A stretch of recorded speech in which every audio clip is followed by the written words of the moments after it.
Hello friends, जैसे कि हमने कल के लेक्चर में 3 मार्कर किया था यूनिट फर्स्ट पेपर थर्ड के एमपीपीएससी मेंस के लिए। तो उसमें हमने सेकंड टॉपिक स्टार्ट किया था कार्यबल एवं ऊर्जा प्रसक्ति। ये हमने 3 मार्कर्स की परिभाषा कर लिया था। अब हम आज इसे 5 मार्कर्स या 11 मार्कर्स के लिए देखते हैं। तो इसमें आप देखेंगे कार्य की हम देखते हैं परिभाषा। बल तथा बल की दिशा में विस्थापन के गुणनफल को कार्य कहते हैं।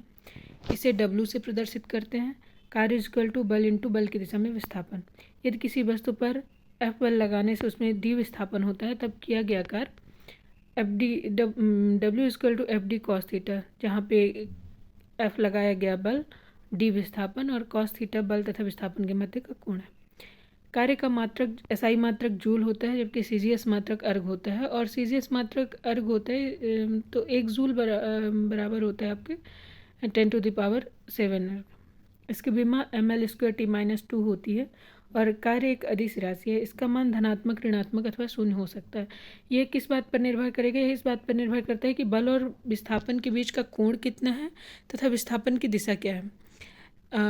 इसी के आधार पर हम इसे देखते हैं। कार्य 3 प्रकार के होते हैं। धनात्मक कार्य, यदि वस्तु का विस्थापन और बल की दिशा समान हो, मतलब हम जिस दिशा में वस्तु विस्थापन कर रही हो और उसकी दिशा भी उसी तरफ हो, तो हम उसे धनात्मक कार्य कहेंगे। और इनके मध्य का जो कोण होगा वो न्यून कोण होगा, अर्थात थीटा इक्वल टू 0 डिग्री।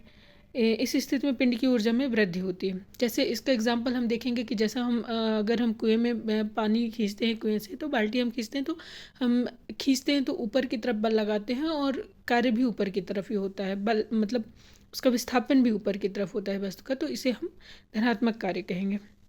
और इसी प्रकार हम देखते हैं कि जैसे ऋणात्मक कार्य, तो ऋणात्मक कार्य उसका विस्थापन तथा बल की दिशा विपरीत हो तो उसे हम ऋणात्मक कार्य कहेंगे और इसमें कोण अधिक होता है, पिंड की ऊर्जा में कमी होती है। उदाहरण जैसे खुरदुरी, खासकर इसमें हम देखते हैं कि घर्षण बल जो है वो ऋणात्मक कार्य करता है। जैसे हम खुरदुरी सतह पर कोई किसी वस्तु को चलाते हैं तो घर्षण बल विस्थापन की विपरीत दिशा में कार्य करता है, अर्थात वह वस्तु को रोकने का काम करता है। जैसे हम खड़े रह पाते हैं या कहीं मतलब गाड़ियाँ चलती हैं तो फिसलती नहीं हैं, तो ये घर्षण बल के कारण होता है और ये विस्थापन की विपरीत दिशा में कार्य करता है, तो ये ऋणात्मक कार्य के एग्जाम्पल में आएगा। शून्य कार्य, जब हम वस्तु पर कोई बल लगाया जाता है और विस्थापन शून्य होता है अथवा विस्थापन और बल एक दूसरे के लंबवत होते हैं, थीटा इक्वल टू 90 डिग्री होता है, अर्थात कोण 90 डिग्री का बनता है, तो इसे हम पिंड की ऊर्जा में कोई परिवर्तन नहीं होता और इसे हम शून्य कार्य कहते हैं।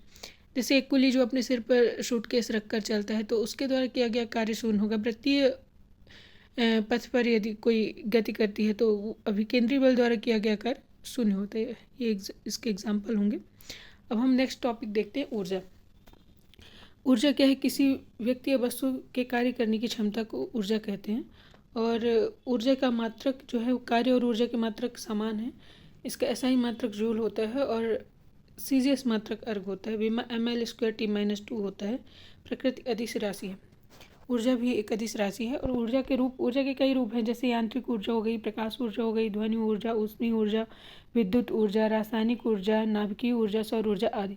ऊर्जा संरक्षण के नियम के अनुसार ऊर्जा को एक रूप से दूसरे रूप में परिवर्तित किया जा सकता है। तो इसी आधार पर हम देखते हैं कि जो यांत्रिक ऊर्जा होती है, हम मेनली गतिज ऊर्जा और स्थितिज ऊर्जा देखेंगे। तो यांत्रिक ऊर्जा 2 प्रकार की होती है, गतिज ऊर्जा और स्थितिज ऊर्जा। गतिज ऊर्जा क्या होती है? गतिज ऊर्जा वस्तु में उसकी गति के कारण जो ऊर्जा निहित होती है उसे हम गतिज ऊर्जा कहते हैं। इसे KE से प्रदर्शित करते हैं। इसका गणितीय रूप देखें तो KE इक्वल टू 1/2 mv²। तो माना m द्रव्यमान की एक वस्तु है जिसका वेग भी हो तो गतिज ऊर्जा का सूत्र KE इक्वल टू 1/2 mv² होता है। गतिज ऊर्जा हमेशा धनात्मक होती है। इसका एग्जाम्पल देखेंगे तो इसका एग्जाम्पल है बंदूक से दागे हुई गोली, बहते हुए पानी, गतिमान वाहन, ये गतिज ऊर्जा होती है। हम स्थितिज ऊर्जा देखेंगे। स्थितिज ऊर्जा किसी वस्तु में उसकी स्थिति, विकृति तथा अभिविन्यास के कारण जो ऊर्जा निहित होती है उसे हम स्थितिज ऊर्जा कहते हैं। जब किसी वस्तु को उसकी सामान्य स्थिति से हटाया जाता है या विरूपित किया जाता है तो ऐसा करने के लिए कुछ कार्य करना पड़ता है और ये जो कार्य हम करते हैं वो उस वस्तु में स्थितिज ऊर्जा के रूप में संचित हो जाता है। तो स्थितिज ऊर्जा धनात्मक अथवा ऋणात्मक हो सकती है। बांध में रुके हुए पानी में स्थितिज ऊर्जा होती है। कोई धनुष की तीर खींची हुई डोरी होती है, उसमें को जो तीर को गति प्रदान करती है स्थितिज ऊर्जा होती है। तो इस प्रकार से हम ऊर्जा को देखें। अब हम देखते हैं गुरुत्वीय स्थितिज ऊर्जा क्या होती है। जब किसी वस्तु को पृथ्वी, गुरुत्व का मतलब होता है पृथ्वी, तो जब हम पृथ्वी, जहाँ पे भी गुरुत्व आ जाएगा वो पृथ्वी के गुरुत्व से मतलब होता है। तो जब हम किसी वस्तु को पृथ्वी की सतह से ऊपर उठाते हैं तो उसमें गुरुत्वीय बल जी के विरुद्ध कार्य करना पड़ता है। यह कार्य वस्तु में स्थितिज ऊर्जा के रूप में संचित हो जाते हैं, इसे गुरुत्वीय स्थितिज ऊर्जा कहते हैं। ठीक है।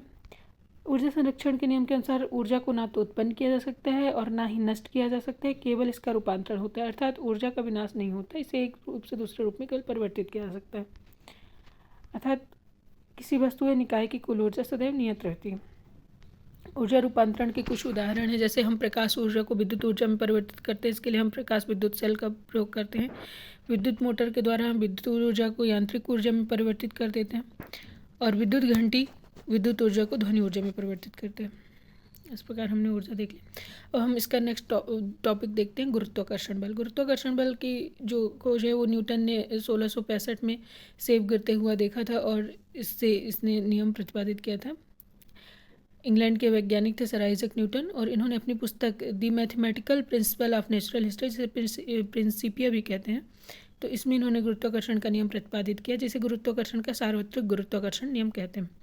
इसके अनुसार ब्रह्मांड का प्रत्येक पिंड अन्य पिंड पर आकर्षण बल लगाता है, और ये पिंडों के द्रव्यमान के गुणनफल के समानुपाती व उनके केंद्रों के बीच की दूरी के वर्ग के व्युत्क्रमानुपाती होता है। यह आपको याद रखना है कि जैसे दो पिंड हैं, पिंड के द्रव्यमान मेनली होना चाहिए पिंड में, उस ये जो नियम हो पिंड के द्रव्यमान पर निर्भर करता है। तो जो दो द्रव्यमान के दो पिंड हैं तो उनमें जो बीच की जो दूरी है उसके वर्ग के व्युत्क्रमानुपाती और जो द्रव्यमान के गुणनफल उनके समानुपाती होता है बल, आकर्षण बल जो लगता है पिंडों के बीच में। तो इस प्रकार हम देखते हैं कि बल की दिशा दोनों पिंडों को मिलाने वाली रेखा के अनुदिश होती है। अर्थात जो बल लगता है तो इसको हम F12 और F-21 से डिनोट करते हैं। तो इसके अनुसार हम सूत्र देखते हैं, F समानुपाती M1 और M2, अर्थात M1 एक पिंड का द्रव्यमान है जबकि M2 दूसरे पिंड का द्रव्यमान है, और ये बल के समानुपाती होता है गुरुत्वाकर्षण बल के। जबकि दूसरा हम देखते हैं कि F व्युत्क्रमानुपाती R², तो मतलब ये दूरी जो दोनों पिंडों के बीच की M1 और M2 द्रव्यमान वाले पिंडों के बीच की जो दूरी है उसके व्युत्क्रमानुपाती है। दोनों को संयुक्त करके हम देखते हैं तो F = G M1 M2 / R²। G जहाँ पे गुरुत्वाकर्षण नियतांक है, अनुपातिक नियतांक है, इसका जो मान होता है 6.67 × 10⁻⁻11 newton metre square kilogram square होता है, 1 किलोग्राम स्क्वायर। विमीय सूत्र M-1 L3 T-2 होता है। यह एक अदिश राशि, गुरुत्वाकर्षण बल जो है एक अदिश राशि है, और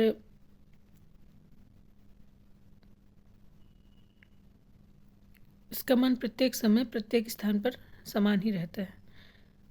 गुरुत्वाकर्षण बल की विशेषता अगर हम देखें तो ये सदैव आकर्षण का होता है, और यह एक केंद्रीय तथा संरक्षी बल होता है। गुरुत्वाकर्षण बल का मान पिंडों के बीच माध्यम पर निर्भर नहीं करता, और गुरुत्वाकर्षण बल परिमाण में बराबर किंतु दिशा में विपरीत होता है। F12 बराबर है F21 के, परंतु F12 = -F21। यह बल स्थिर और गतिशील पिंडों पर भी लागू होता है। इसके लिए पिंडों में द्रव्यमान होना आवश्यक है, पिंड बिंदु आवेश नहीं होना चाहिए। अर्थात जब हम द्रव्यमान होगा तभी तो हम दोनों पिंडों के बीच द्रव्यमान का मतलब निकालेंगे, तो इसका मान निकालेंगे। तो इसलिए पिंड कोई बिंदु आवेश नहीं होना चाहिए, बल्कि इसमें द्रव्यमान होना जरूरी है गुरुत्वाकर्षण के लिए। ठीक है फ्रेंड्स, आज के लिए इतना ही, आगे नेक्स्ट टॉपिक कवर करेंगे। Thank you.